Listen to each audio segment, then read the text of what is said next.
সবাইকে good morning. গতকাল বাইরে এতটা ঠান্ডা ছিল যে হাত পা প্রায় জমে যাওয়ার মতো উপক্রম হচ্ছিল, কারণ মোটামুটি 5 ডিগ্রির কাছাকাছি টেম্পারেচার ছিল। এই হোটেলেই আমরা আরো দুজন বাঙালি পর্যটকের দেখা পেয়েছি যারা আমাদের সাথে একসাথে ভ্রমণ করতে ইচ্ছুক হন। তার ফলে কি হয়, আমরা 6 জন একটি গাড়ি বুক করেছি 3 দিনের জন্য, পার হেড 1300 টাকা করে। আজকে এখন বাজছে সকাল 7টা, আমাদের গাড়ি অলরেডি বুক করা আছে। আমরা বেরিয়ে যাব এবার সোনমার্গের দিকে। এত ঠান্ডা বলে বোঝাতে পারবো না। তো স্নান করে এসে কাঁপতে লেগেছি, বিছানাতেই চলে এলাম, কারণ ঠান্ডা একদমই সহ্য হচ্ছিল না, এতটা ঠান্ডা লাগছিল। একটু ঠান্ডাটা সইয়ে নি, তারপর নিচে নামছি।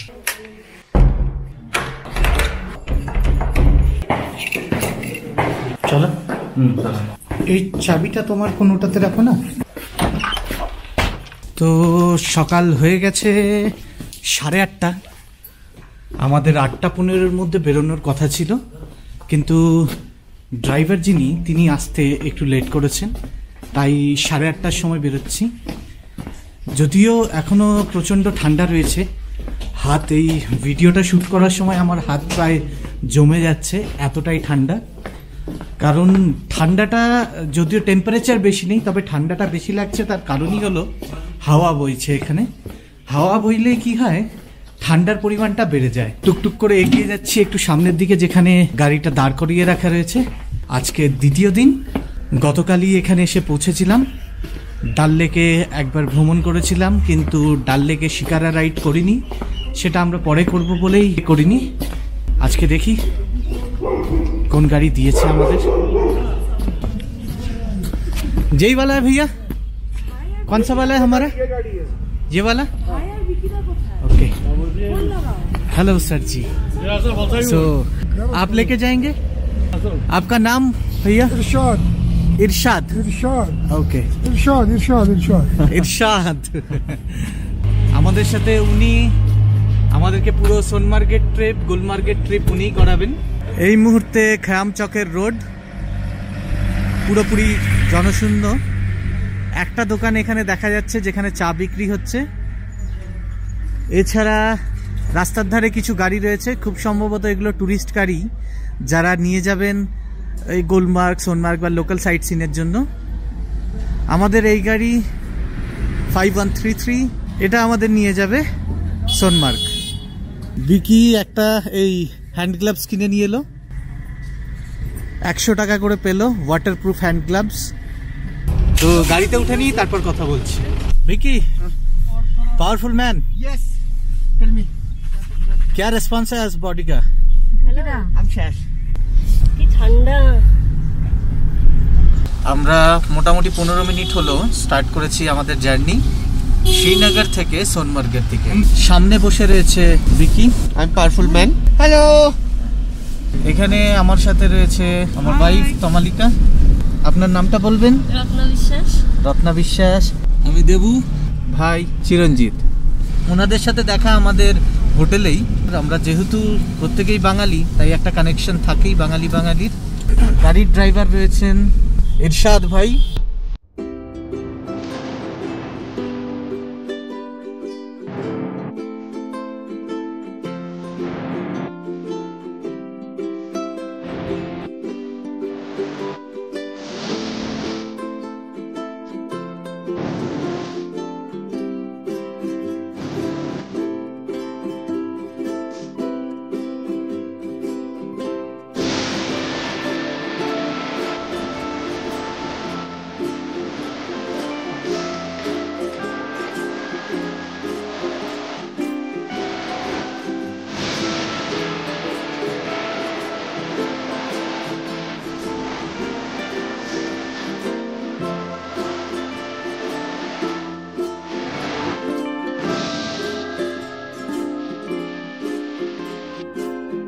গান্ডারবল থেকে আমরা সোনমার্গ যাওয়ার রাস্তাতে একটা জায়গায় থেমেছি, যে জায়গাটার নাম হচ্ছে সিন্ধ ভিউ হোটেল।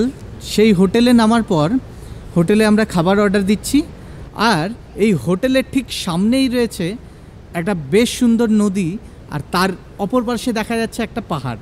দেখাই আপনাদের একটু ফুটেজটা। এই নদীতে যাওয়ার জন্য একটা ব্রিজের মতো করা আছে। এই ব্রিজটার ওপর দিয়ে হেঁটে গেলেই সামনে দেখুন এই নদী, দারুণ দেখাচ্ছে নদীর এই নুড়িগুলো আর এই নদীর বয়ে যাওয়া। এই সামনে একটা ব্রিজ, আমাদের সামনে বয়ে চলা এই নদীটির নাম সিন্ধু নদী। 108 কিলোমিটার দীর্ঘ এই নদীটির উৎপত্তি কাশ্মীরের অমরনাথ মন্দিরের পূর্বে অবস্থিত মাকই হিমবাহের থেকে। অমরনাথ থেকে শুরু হয়ে সোনমার্গ, গন্ডারবল হয়ে শ্রীনগর থেকে 17 কিলোমিটার উত্তর পশ্চিমে সাদিপোরা নামক একটি জায়গায় ঝিলম নদীর সাথে যুক্ত হয়েছে এই নদীটি। ওই সামনের দিকটাই সবচেয়ে বেশি জল আছে, কিন্তু ওই দিকটায় তো যেতে পাচ্ছি না, কারণ যাওয়ার কোনো রাস্তাই দেখছি না। যেতে গেলে পুরো পা ভিজে যাবে, এখানে নামতেই তো পারবে না, নামাটাই অসম্ভব। আমরা এই উঁচু এটার ওপরে দাঁড়িয়ে আছি, আর আমার ওয়াইফ শীতে এখানে হাওয়াতে কাঁপছে। কেমন ঠান্ডা এখানে। আমরা এই ওপরটাতে আমাদের টেবিল লাগানো আছে, ওখানে খাবারের জন্য অর্ডার দিয়েছি, ওখানেই খাবারটা আসবে, তারপর আমরা খাবো। এখন আমাদের খাওয়া দাওয়া চলছে, সবাই খেতে বসেছে। খাওয়া হচ্ছে ছোলে ভাটুরে সকালবেলায়। কত করে প্লেট নিয়েছে? হ্যাঁ, 60 রুপিস প্লেট ছোলে ভাটুরে। সিনটা কত সুন্দর হতো, এখানে বসতাম, ওই পাশে কেউ পাশে। বিয়ে তো এখনো পর্যন্ত হলো না। এক প্লেট ভেটুরের অর্ডার দিতে। আমার খাওয়ার অভ্যাস না খুব বাজে, আমি লোকের সামনে বলতে পারি না, খুব বাজে অভ্যাস। আমি কোনো আত্মীয় বাড়ি যাই না এই জন্য। কেন বলো তো, সবার তো মিনিমাম তো 9টা বাজে, খারাপ হলেও। আমাদের কোনো দিন 7টায় হয়ে যায়। আমি যেন মাঝে মাঝে মানে রাতের খাবার 8টার আগে হয়ে যায়, 7:30 8টা। নদীর ধারে এত সুন্দর একটা হোটেল, এখানে খাবার খাওয়া আর পাশে এই নদীর বয়ে যাওয়া দেখতে দারুণ দেখায়। দূরে দেখছি একটা ট্রাক্টর এই নদীটা পার হচ্ছে জলের ওপর দিয়ে। জানি না দেখতে পাচ্ছেন কিনা। এত ঠান্ডা, সকাল 10টা বেজে গেছে, তবুও এখানে ঠান্ডাতে লোকজন দেখুন আগুন ধরিয়ে বসে গেছেন, হাতটা সেঁকে নিচ্ছেন। আমারও হাতটা পুরো ঠান্ডায় জমে যাচ্ছে। इस चीज को क्या बोलते हैं, ये जो आप लोग आग जलाते हैं इसको? নর নর নর। খাবারের পেমেন্টটা করা হয়নি, পেমেন্ট করার জন্য আমরা সামনে যাচ্ছি, পেমেন্টটা করে দিই। এই দোকান থেকে একটা কোল্ড ড্রিঙ্ক নেওয়ার পর আর ছোলে ভাটুরে খাওয়ার পর আমরা বেরিয়ে যাচ্ছি। চা এখানে পাওয়া যায়, কিন্তু আমরা চাটা খাবো না। তার কারণই হলো চায়ের মধ্যে চিনি থাকে, আর চিনিতে যেটা সমস্যা হয় ট্রাভেল করার সময় স্পেশালি, যে একটু ভমিটিং ফিল হয়। তো আমরা চিনি দেওয়া চা খেতে চাইছি না, তাই আমরা এখান থেকে এবার বেরিয়ে যাব। লাগেজ টাগেজ সমস্ত কিছু গুটিয়ে নিচ্ছি। আমরা এখান থেকে এবার টুক করে বেরিয়ে যাচ্ছি। গাড়ির দরজা লাগানো হচ্ছে, উঠে গেলাম।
গাড়ি চলতে চলতে এসে উপস্থিত হয়েছে কঙ্গন বাজারে। এই চত্বরের এটি একটি বিশাল বড় বাজার। আশেপাশের পাহাড়ে বসবাসকারী বাসিন্দাদের মুখ্য বাজার হলো এটি। এখান থেকে শ্রীনগর অনেক দূর, তাই সবার পক্ষে সম্ভব হয় না দৈনন্দিন জীবনের প্রয়োজনীয় সমস্ত দ্রব্যাদি শ্রীনগর থেকে ক্রয় করে আনা। তাই মোটামুটিভাবে এই বাজারে সমস্ত রকম নিত্য প্রয়োজনীয় দ্রব্যই পাওয়া যায়।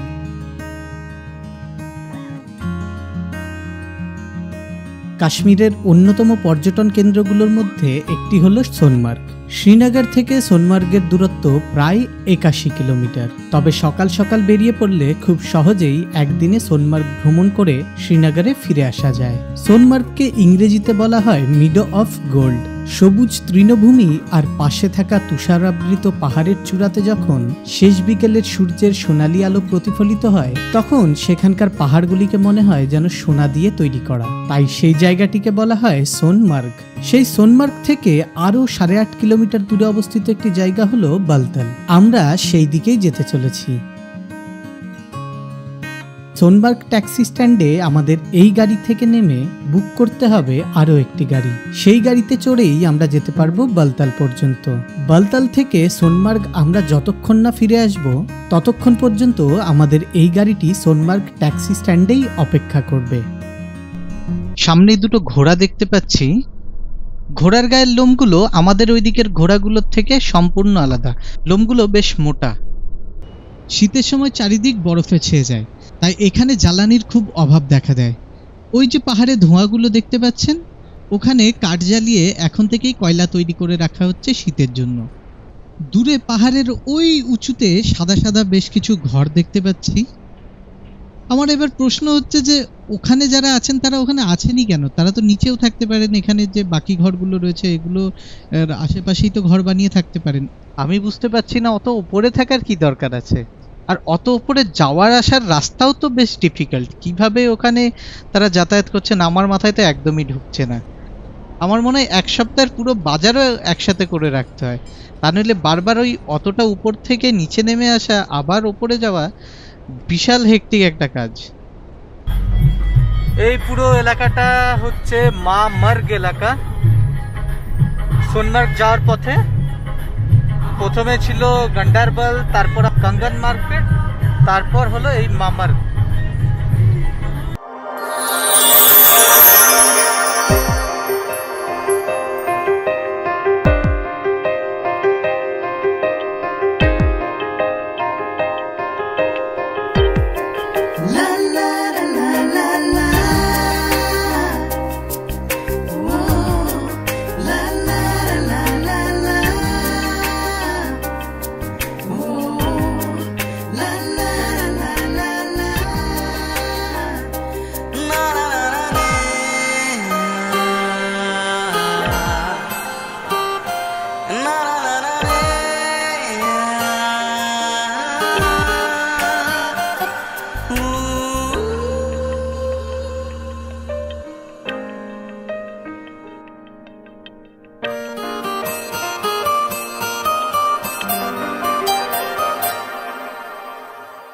সোনমার্গের যে ট্যাক্সি স্ট্যান্ড আছে সেখানে নামার পর আমরা একটু নিচের দিকে চলে এসেছি। সিঁড়ি বেয়ে নামতে হয় নিচের দিকে। নিচের দিকে নামার পরেই দেখা যায় একটা দারুণ সুন্দর নদী। দেখুন সামনে দেখাচ্ছি, এই দেখুন।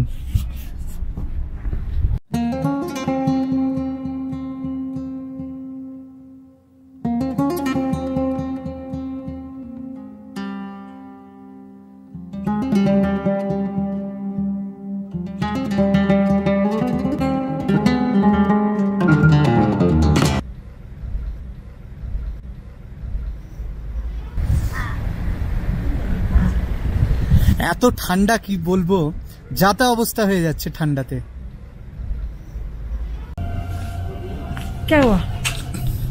কি দেখছিলে ওইদিকে? আমরা ওদিকে ফটোশুট করছিলাম। ফটোশুট একদম। বিকি, তুই ওখানে কি তোর ভেতরের যা ওই যে চলে আর কি পিকচারগুলো দেখি কেমন লাগছে এখানে? অসাধারণ লাগছে। এমন একটা ঠান্ডা কেমন আগে সেটা বলো। সবার আগে তো ঠান্ডা নিয়ে তো বলার কিছু নেই, হাত পুরো তোমার ভিডিও করতে আমার হাত জমে যাচ্ছে। আর দ্বিতীয় কথা, এখানে তো প্রথমবার, অসাধারণ লাগছে। হ্যাঁ হ্যাঁ, তো আগে আগে আরো দেখি, হ্যাঁ সামনে পৌঁছাই। আমরা এবার এই নিচের নদীর এই দিক থেকে বেরিয়ে যাচ্ছি গাড়ি বুক করার জন্য। আমরা সোনমার্গের ট্যাক্সি স্ট্যান্ড থেকে এবার এগিয়ে যাচ্ছি একটু সামনের দিকে, যেখানে আমরা নেব জুতো। জুতোর ভাড়া থাকে 100 টাকা করে পার হেড। এক জোড়া জুতো 100 টাকা। সেখান থেকে জুতো নিয়ে তারপর আমরা বেরিয়ে পড়ব সোনমার্গের সাইট সিন দেখার জন্য। 4টি পয়েন্ট রয়েছে এখানে, যে 4টি পয়েন্ট আমাদের ঘোরানো হবে সেই দিকে যাব আমরা গাড়িতে। গাড়ি ভাড়াও করে নেওয়া হয়েছে, সেই ভাড়াটা আমি আপনাদের ভিডিওর শেষে বা ডেসক্রিপশনে দিয়ে দেব। তো এবার যাচ্ছি জুতোটা পরার জন্য। সামনে রাখা আছে জুতো, বাকি সবাই জুতো এক জায়গায় রেখে তারপর এখান থেকে বরফে চলার জন্য যে জুতোগুলো লাগে সেই জুতোগুলো পরে হাঁটতে বেরোবে।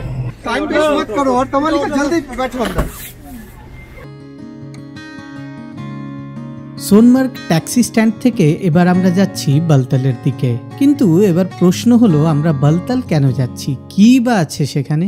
সেই উত্তর জানার আগে চলুন আপনাদের একটা গল্প শোনাই। কিংবদন্তি অনুসারে হিন্দু দেবতা মহাদেবের অমরত্বের রহস্য জানার জন্য তার স্ত্রী পার্বতী অসীম কৌতূহল দেখান, কিন্তু যে কোনো জায়গায় তো সেই রহস্য প্রকাশ করা মহাদেবের পক্ষে সম্ভব ছিল না। তাই সেই রহস্য জানানোর জন্য তিনি বেছে নেন দুর্গম পাহাড়ে অবস্থিত একটি গুহা। সেই গুহাটি আজ হিন্দু ধর্মে অমরনাথ নামে পরিচিত। প্রত্যেক বছর হাজারো তীর্থযাত্রী যাত্রা করেন সেই গুহা দর্শনের জন্য। যেহেতু সেই গুহাটি উঁচু দুর্গম পাহাড়ে অবস্থিত, তাই দর্শনার্থীদের যাত্রার সুবিধার জন্য বালতাল নামের একটি জায়গাতে তৈরি করা হয় বেস ক্যাম্প।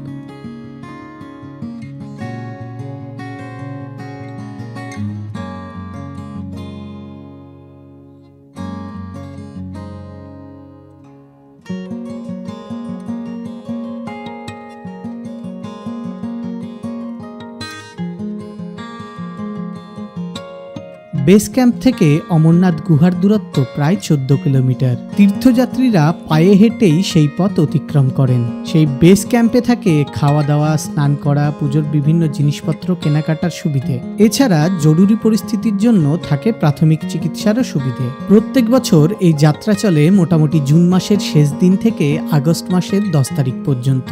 এখন যেহেতু নভেম্বর মাস, তাই সেখানে আমরা দেখতে পাবো না কোনো বেস ক্যাম্প বা তীর্থযাত্রী। আমাদের কাশ্মীর ভ্রমণের মূল কারণ ছিল বরফ নিয়ে আনন্দ উপভোগ করা। এই মুহূর্তে সেখানে জমেছে প্রচুর পরিমাণে বরফ, তাই সেই বরফে আমরা খেলা আর আনন্দ উপভোগ করার জন্য যাচ্ছি বালতাল।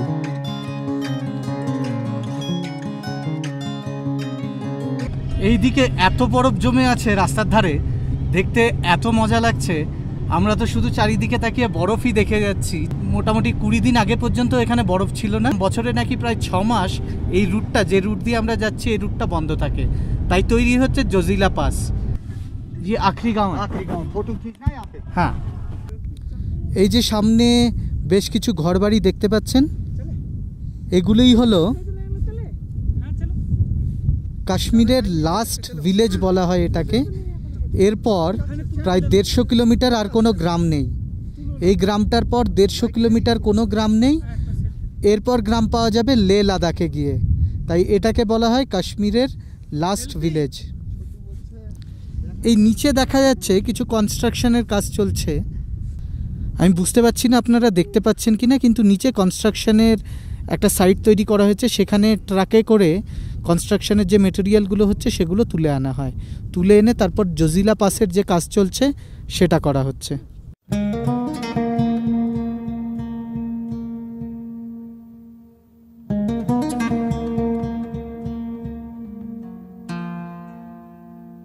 এখন এখানে প্রচন্ড হাওয়া চলছে, তাই ঠান্ডাও লাগছে যথেষ্ট। পাহাড়ের গায়ে বরফে ঢাকা এরকম গ্রাম দেখে আমার তো অসম্ভব রকমের ইচ্ছে করছিল এই গ্রামে রাত কাটানোর। কিন্তু সবসময় তো সব ইচ্ছে পূর্ণ হয় না।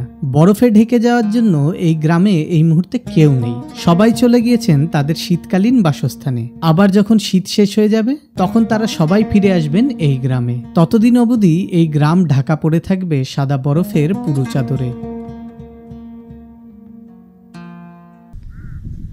এই যে সামনে রাস্তাটা দেখছেন, এই রাস্তাটাই যায় লে লাদাখের দিকে। আর এই যে নিচে রাস্তাটা নেমে গেছে, এই রাস্তাটাতেই আমরা যাব সোনমার্গের দিকে। সোনমার্গ গেলে নিচের দিকে, আর লে লাদাখ গেলে ওপরের দিকে।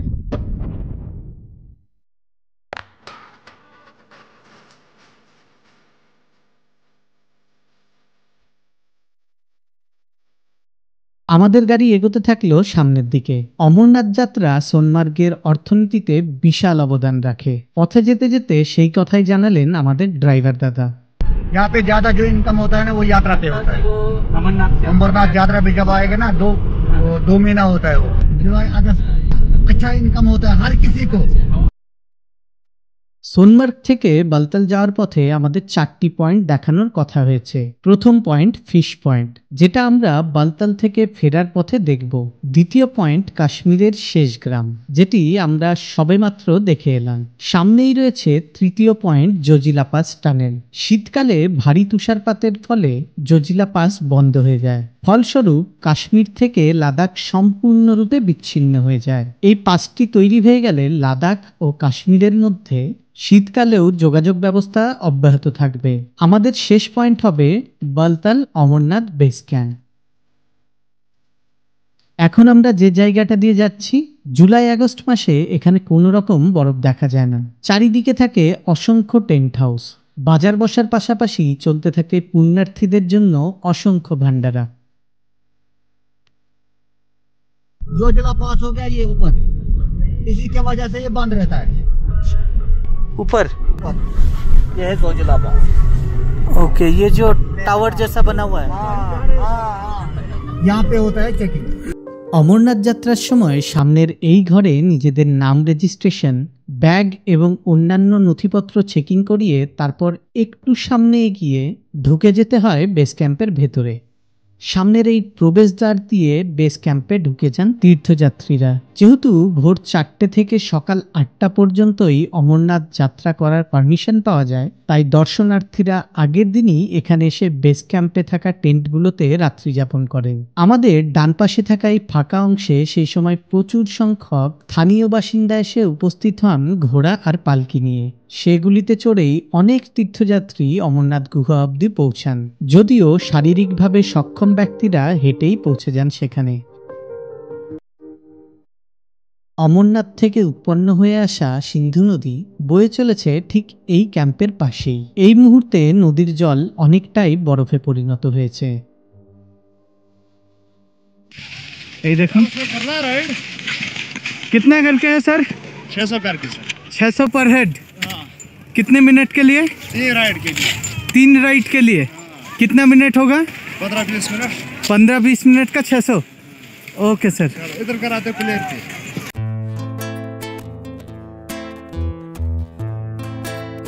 এখানে পৌঁছানোর পর অতিরিক্ত ঠান্ডায় আমার মেটালিক বডির ক্যামেরা কাজ করা বন্ধ করে দেয়, আর ভিডিও ক্যাপচার করতে পারবো না ভেবে মনটা প্রথমে খুব খারাপ লাগছিল। পরক্ষণেই তো ভাবলাম হাতের কাছে তো মোবাইল আছে, সেটা দিয়ে না হয় কিছু ভিডিও ক্যাপচার করে নিই। যেমন ভাবা ঠিক তেমনি কাজ, মোবাইলেই চলতে থাকলো আমাদের ভিডিও শ্যুট।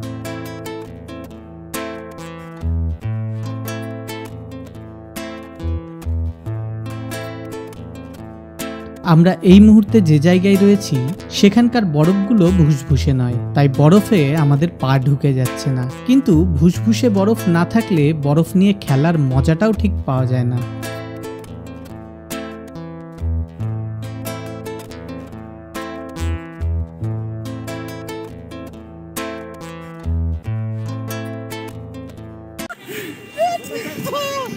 কি হলো এটা?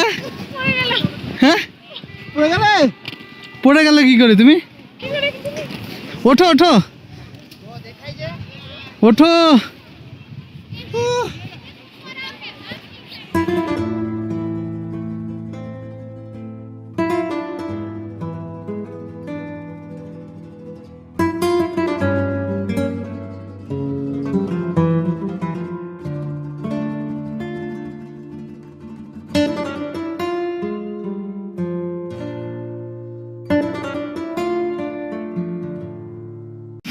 এই যে সামনে দেখছেন স্লেজ কার, টেনে টেনে বরফে ঘোরানো হয়, কাঠের তৈরি এই গাড়িগুলোতে। 100 টাকা করে এই গাড়িগুলিতে চাপতে পারেন পার হেড। বালতালে বরফ নিয়ে খেলা শেষ হলে এবার আমাদের গাড়ি ফিরে চলল সোনমার্গের দিকে। সোনমার্গে ট্যাক্সি স্ট্যান্ডের পাশেই রয়েছে একটি দারুণ সুন্দর জায়গা। এখান থেকে ট্যাক্সি স্ট্যান্ডে পৌঁছে আমরা সেই জায়গাটাই একটু ঘুরে দেখব।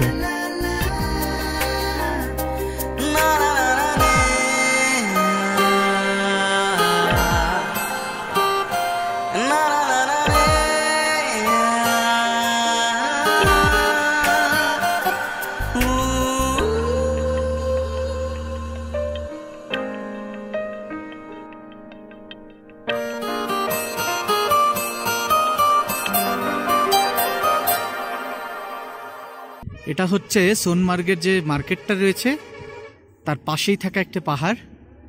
এই পাহাড়ে রোদ পড়ে, তাই দেখুন এই পাহাড়ে রয়েছে প্রচুর গাছ। আর পাশের পাহাড়টা যেটায় বেশিরভাগ টাইমই ছায়া থাকে, সেই পাহাড়টায় গাছ থাকলেও বরফে ঢাকা। ওই যে দেখছেন সামনে ঘোড়াতে চড়ে সবাই উঠছে, আমরা ওই দিকটাতেই যাব। সামনে এই যে গেটটা দেখছেন,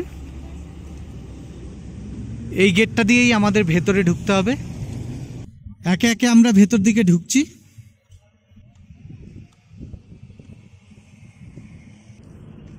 আমরা উঠছি সোনমার্গের পাশে থাকা যে পাহাড়টা আছে বরফ জমে থাকা, সেখানে। সামনে পাহাড়টা দেখছেন, এই পাহাড়েরই পেছনে রয়েছে থাজিয়াস গ্লেশিয়ার। সেখানে যাওয়ার জন্য পাওয়া যায় এই ধরনের অনেক ঘোড়া। এই ঘোড়াগুলিতে চড়ে আপনারা উঠতে পারেন থাজিয়াস গ্লেশিয়ার অবধি। বরফ গলেছে, বরফ গলার পর জলগুলো এসে নিচে থাকা এই ঘাসগুলো পুরো কাদা হয়ে গেছে। এই পাহাড়টা দেখায় দারুণ সুন্দর।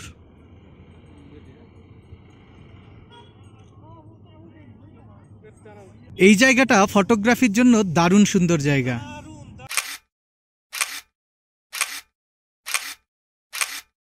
এখানে বরফে তুমি করলে না, খেললে না?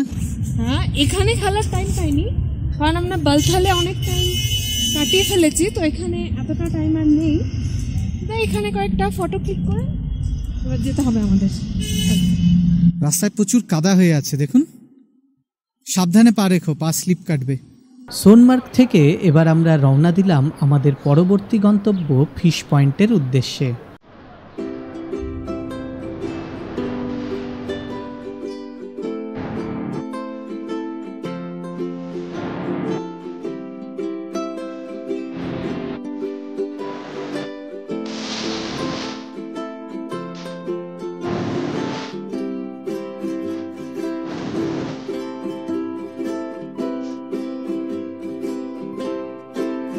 তো আমরা সোনমার্গ থেকে আসার পথে এসে দাঁড়ালাম মাঝে একটা জায়গায়, যে জায়গাটার নাম হচ্ছে মাম্মা।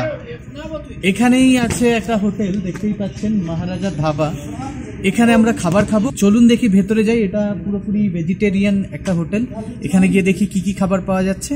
আমাদের কি খাবারটা দেবে না? সবাইকে দিচ্ছে। খাবার কি দেবে না আমাদের? ভাত, স্যালাড, পাঁপড়, দুটো পোড়া রুটি, আলু, গোবি, মটর পনির, ডাল ফ্রাই। তো এটার দাম 250 টাকা। এদিকেও আরো দুটো, তো 3টে থালি আমরা অর্ডার করেছি। এখানে আছে কাশ্মীরি আলুর দম আর কড়াই পনির। এদিকে রুটি, এক্সট্রা রুটি 10টা অর্ডার করেছি। কেমন খাবারের টেস্ট? খাবারের টেস্ট খুব সুন্দর, কোয়ালিটি খুবই ভালো। 8টা থালি আছে।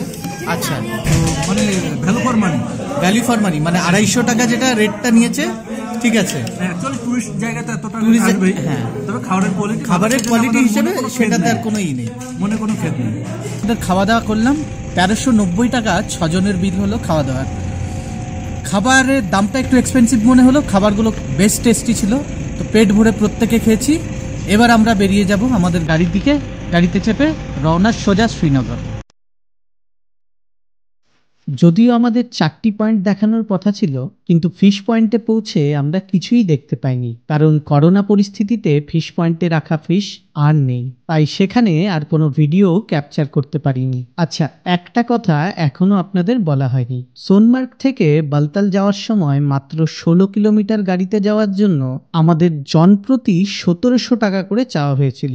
যদিও ভাড়া অসম্ভব বেশি, কিন্তু সেই ভাড়া তারা কোনোভাবেই কমাতে রাজি হন না। তাই তো কাশ্মীর ভ্রমণে আসা পর্যটকেরা আর কোনো উপায় না পেয়ে সেই টাকাতেই রাজি হয়ে বালতাল ঘুরতে যান। কিন্তু আমরা সেই ভাড়া জনপ্রতি মাত্র 750 টাকাতে কমাতে সক্ষম হয়েছিলাম। কিভাবে, সেই গল্প চলুন হোটেলে ফিরে চা খেতে খেতে শোনাবো।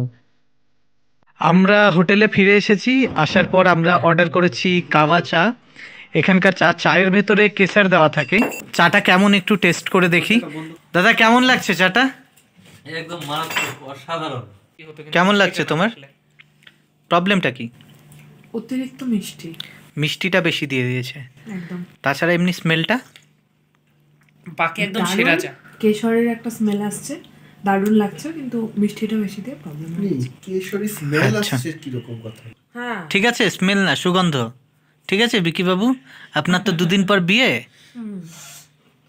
আপনি আজকে আর কি বুঝবেন? হ্যাঁ বেটা अभी से सुधर जाओ।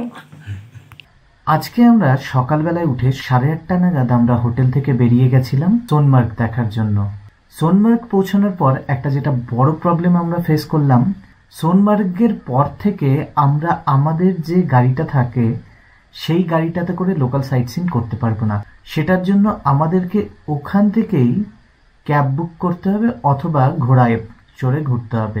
আমাদেরকে 1700 টাকা পার হেড ক্যাব চার্জ বলা হলো। তো 16 কিলোমিটার যাওয়া, 16 কিলোমিটার আসা। আমাদের সেই ট্যারিফটা মোটেও পছন্দ হচ্ছিল না, কারণ আমরা বুঝতেই পারছিলাম তারা এক্সেসিভ প্রাইস চাপাচ্ছে।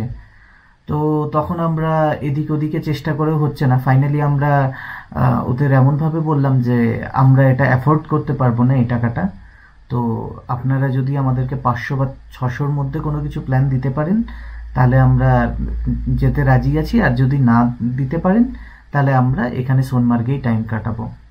তো ফাইনালি অনেক নেগোসিয়েশন চললো, অনেক কিছু, মানে তারা আপনাকে কনভিন্স করার চেষ্টা করেই যাবে প্রায় 1 ঘন্টা ধরে ওরম করার পর ফাইনালি একটা এলো যে আমাদের 750 টাকা পার হেড, সাথে আমাদের ওখানকার জন্য জুতো দেবে, কারণ আমরা যে জুতোগুলো পরে এসেছিলাম বরফে সেই জুতোতে পা ঢুকে যাবে, তাই আমাদের উঁচু যে জুতোগুলো হয় মোটামুটি হাঁটুর কাছাকাছি যেটা লেন্থ থাকে সেই জুতোগুলো নিতে হয়, সেই জুতোটা দেবে।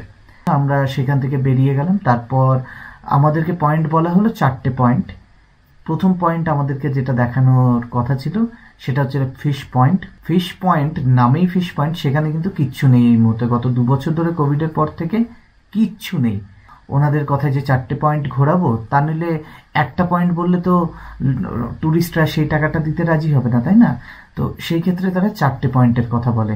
সেকেন্ড পয়েন্ট আমাদেরকে বলা হয় যে জজিলা পাস যেটা রয়েছে সেটা তো আসলে ওপরের দিকে, যেটা লাদাখ যাওয়ার রাস্তা, আর সোনমার্গ নিচের দিকে। তো লাদাখ যাওয়ার রাস্তার যে দিকটা জজিলা পাস, সেই দিকে আসলে যাওয়াই হয় না, ওই নিচে থেকে দেখিয়ে দেওয়া হয় যে ওই যে জজিলা পাস।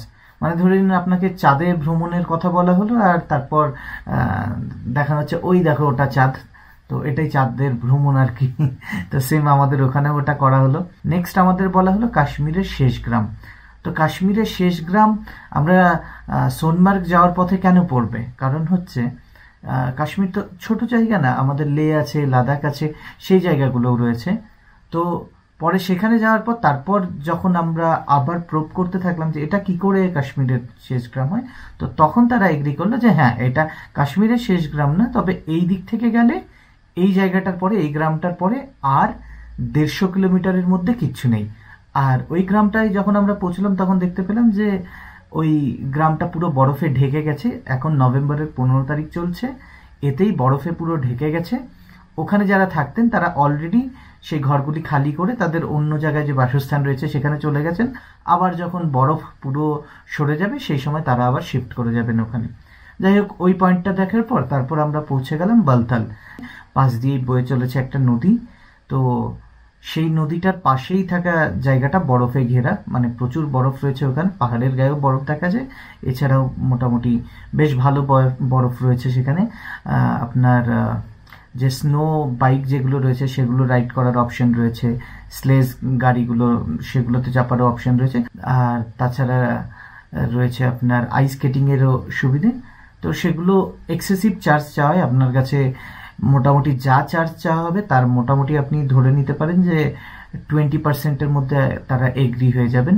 আপনাকে বারবার তারা করবেন, নেগোশিয়েট করার চেষ্টা করবেন যে এত কমে কি করা হবে, এত কমে কি করা হবে, কিন্তু 20%-এর মধ্যে তো 100% হবে, ইভেন তার থেকেও কমে হয়ে যায়। ফাইনালি ওখানে বেশ কিছুক্ষণ টাইম কাটানোর পর ওখান থেকে আমরা আবার সোনমার্গ চলে এলাম। সোনমার্গ এসে সোনমার্গের ওখানে যে বরফের যে ইটা আছে থার্জেস গ্লেসিয়ারে যাওয়ার যে রাস্তাটা, সেখানে আমাদের হাতে টাইম কম ছিল, তাই আমরা আর ওই দিকটা যেতে পারলাম না। তারপর আমরা ফাইনালি হোটেলে ব্যাক করলাম। এবার যেহেতু আমরা আসার সময় খেয়েছিলাম আর আমাদের খাবার খেতে খেতে মোটামুটি 5:30 বেজে গেছিল, তাই হোটেলে আসার পর আমাদের আর সেভাবে খিদেটা লাগেনি। তো আমরা জাস্ট ব্রেড অ্যান্ড জ্যাম বা কলা এইগুলো দিয়েই মোটামুটি রাত্রে 1-2 পিস খেয়ে তারপর ঘুমিয়ে পড়বো। এবার কালকে সকালের আমাদের প্ল্যান রয়েছে, সকালে 8টার সময় আমরা এখান থেকে বেরোবো গুলমার্গের দিকে। গুলমার্গের অনলাইন টিকিট কাটা যায়, কিন্তু এই মুহূর্তে 2 দিন ধরে আমরা ট্রাই করছি, আর ওখানকার যে ওয়েবসাইটটা রয়েছে অফিসিয়াল ওয়েবসাইটটা, সেটার সার্ভার মোস্ট প্রবাবলি ডাউন, কারণ আমরা কোনোভাবেই ওয়েবসাইটটা ওপেন করতে পারছি না অনলাইন টিকিট কাটার জন্য, বা হয়তো তারা ইচ্ছে করেই ডাউন করে রেখেছেন, কারণ এই মুহূর্তে প্রচুর ট্যুরিস্টের ভিড় হচ্ছে সেখানে।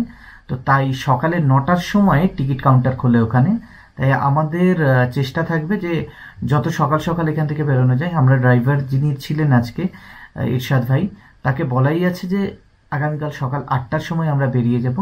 তো তিনি এলে সকালবেলায় আমরা ফটাফট এখান থেকে বেরিয়ে যাব, আর বাকি ব্রেকফাস্ট কোথায় কি করছি না করছি আপাতত কোনো প্ল্যান নেই, রাস্তায় বেরিয়ে তারপর সমস্ত কিছু ডিসিশন নেব।